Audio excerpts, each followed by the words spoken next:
নিজের নাস্তা নিজে বানাচ্ছে। বাবা কি রান্না করছো? খিচুড়ি।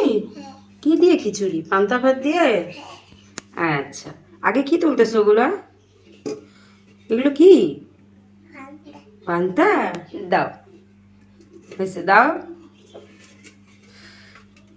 সে আজকে সকালবেলা ঘুম থেকে উঠে বলতেছে খিচুড়ি খাবে। তো ঘরে একটু পান্তাও ছিল, তাই ভাবলাম আজকে পান্তা দিয়েই তাকে একটু নরম খিচুড়ি করে দেই, দেখি সে আবার এই নরম খিচুড়িটা খুব পছন্দ করে। তো ও আজকে নিজেই ইচ্ছা করছে নিজে হাতে করবে, তাই আমি সব কিছু রেডি করে দিছি, নিজে হাতেই করুক।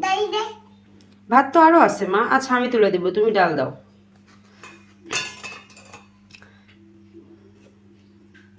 হাত দিয়ে দাও, হাত দিয়ে দাও, আস্তে আস্তে দাও, আমি হেল্প করে দিই, দাও।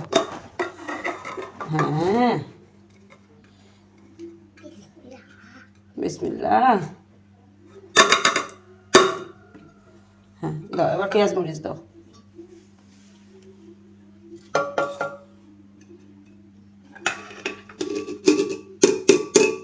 সুন্দর।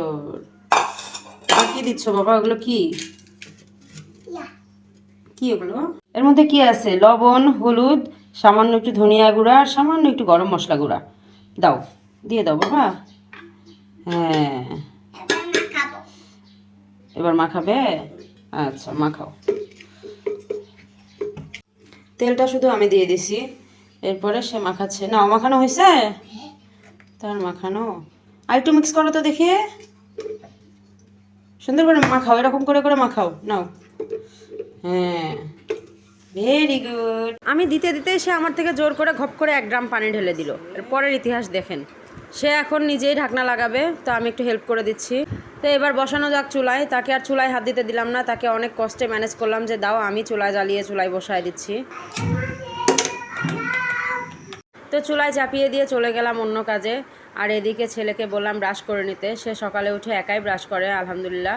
তো এই যে দেখেন সে এখন ব্রাশটা করে নিচ্ছে। সে খুব এক্সাইটেড, নিজের হাতে খিচুড়ি রান্না হবে, সে খিচুড়িটা খাবে। এটার জন্য সে বারবার আমাকে জিজ্ঞাসা করতেছে, মা খিচুড়ি কত দূর, খিচুড়ি এখনও হয়নি কেন, কেন হচ্ছে না, এটা নিয়ে বারবার প্রশ্ন করতেছে। তো চলেন খিচুড়ির মাঝের হিস্ট্রিটা এবার দেখানো যাক। তখন তো দেখালামই, সে ঘপ করে পানি ঢেলে দিল। এটার পরিণতি আমাকে ভোগ করতে হচ্ছে। যখনই সিটি উঠতেছে তখনই উপচে পড়তেছে, আর প্রেশার কুকার সহ পুরো জায়গাটা নোংরা হয়ে যাচ্ছে। একদিকে মেজাজটা গরম হচ্ছে যে চুলাটা আবার নোংরা হয়ে যাচ্ছে, পুরো রান্নাঘর নোংরা হয়ে যাচ্ছে, কিন্তু আমি মানে প্রকাশ করতেও পারছি না, তার উপর চেঁচামেচিও করতেছি না যে থাক, সে নিজের ইচ্ছায় এই কাজটা করছে, তাকে একটু অ্যাপ্রিসিয়েট করা উচিত। এই জন্য তাকে ছেড়ে দিলাম। এরপরে এই যে দেখেন সে এই কাজটা করতে খুবই পছন্দ করে, সে নিজে হাতে সিটি বের করতেছে। আর এদিকে আমি এখন চুলা পরিষ্কার করব। চুলা পরিষ্কার করার পর খিচুড়িটা আবারও একটু বাগার দিতে হবে।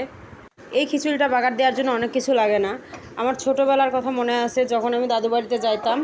আমার দাদু বাড়ি তো সিরাজগঞ্জে, তো সিরাজগঞ্জের এলাকায় এই খাবারটাকে বলা হয় হচ্ছে চুহা ভাত। মানে আমার দাদিকে দেখতাম রাতের বেলার যে পান্তাটা থাকতো, সেই পান্তাটা না ধুয়েই সেই পান্তাটা দিয়ে এরকম খিচুড়ি রান্না করতো, আর শেষে সে একটুখানি সরিষার তেল দিয়ে বাগার দিত। তো একটু নেড়ে দিলাম, যেহেতু সবটা ভালো করে সিদ্ধ হয়ে গেছে, একটু নেড়ে দেওয়ার সাথে সাথে খুব সুন্দর থকথকে হয়ে আসলো। আর এই যে এখন দিয়ে দিলাম কাঁচা সরিষার তেল। এই সরিষার তেলটা দিয়ে বেশিক্ষণ রাখবো না, সাথে সাথেই নামিয়ে নিব।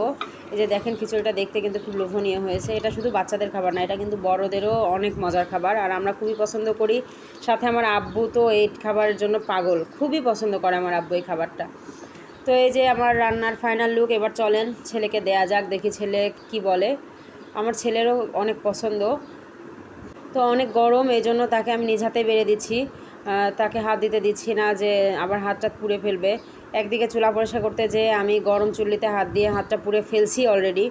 তো এই জন্য তাকে একটু আলাদা রাখার চেষ্টা করতেছি। এই যে আমি একটু জুড়াইয়া দিচ্ছি, সে দেখেন আরেকটা চামচ নিয়ে আসছে। আমি যে চামচটা আনছি সেটা তার পছন্দ হয়নি। বাবা খিচুড়ি কেমন হয়েছে? দারুণ। আমাকে একটু দিবা? দাও। আমি এখানে খাবো গামলা ধরেই? না না, নাহিয়ান খাবে না। খাও, তুমি আগে খাও, তুমি পেট ভরে খাও। মাশাআল্লাহ। হ্যাঁ, তুমি পেট ভরে খাওয়ার পরে নাহিয়ানকে দিব। আচ্ছা, পড়ে গেল মা, পড়ে গেল তো ওইদিকে। আল্লাহ। তো এই ছিল আমাদের মা ছেলের সকালবেলার ব্লগ। কেমন লাগলো অবশ্যই জানাবেন। আর আমার ছেলে হাত দিয়ে খিচুড়ি মাখিয়েছে, এটা নিয়ে কেউ আবার চিন্তা করেন না, ও অভ্যস্ত, মাঝে মাঝে আমার খিচুড়ি এভাবে মাখিয়ে দেয়। তো সিরাজগঞ্জের এই চুকা ভাতটা কে কে খেয়েছেন আর আপনাদের কেমন লাগে অবশ্যই কমেন্ট করে জানাবেন।